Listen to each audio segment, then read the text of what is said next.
You're trying to say that you're going to make things better, but in, I think, most people's experience, this province has gotten worse through the tenure of your premiership and your predecessor.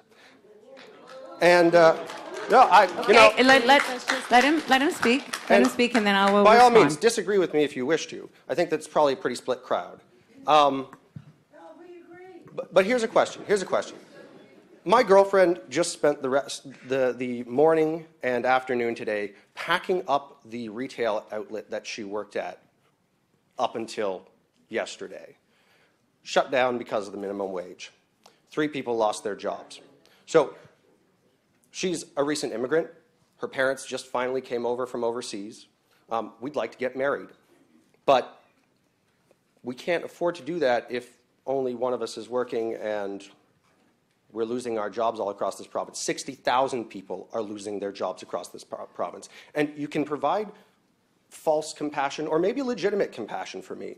But when your solution is increasing the minimum wage and taking away people's jobs, when your solutions are things like basic income, which is essentially akin to socialism, which destroyed Russia under the Soviet Union, which led to the deaths of hundreds of millions of people.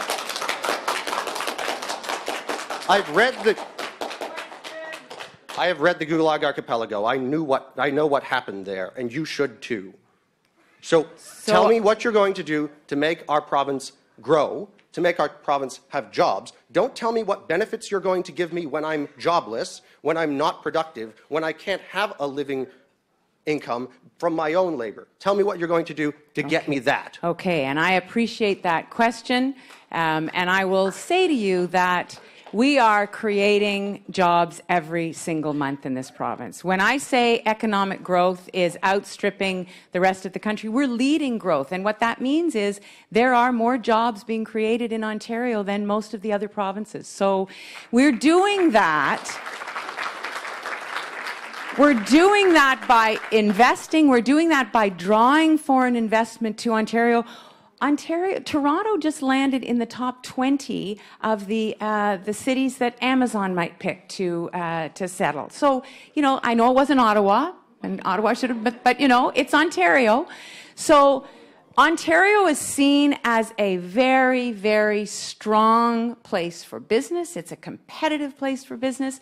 And I think that it is a false conflict to set up a strong economy that creates jobs, which we're doing, that lowers unemployment, which we're doing, that invests in infrastructure, which we're doing, and that creates jobs as well. To set that up in opposition to people being able to look after themselves, people being able to have a decent living wage. I think that's a false conflict.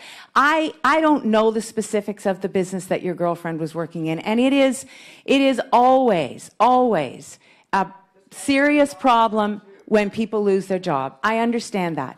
But the fact is that there's lots and lots of evidence that having people earning a living wage, that creates a stronger society and ultimately creates better economic health.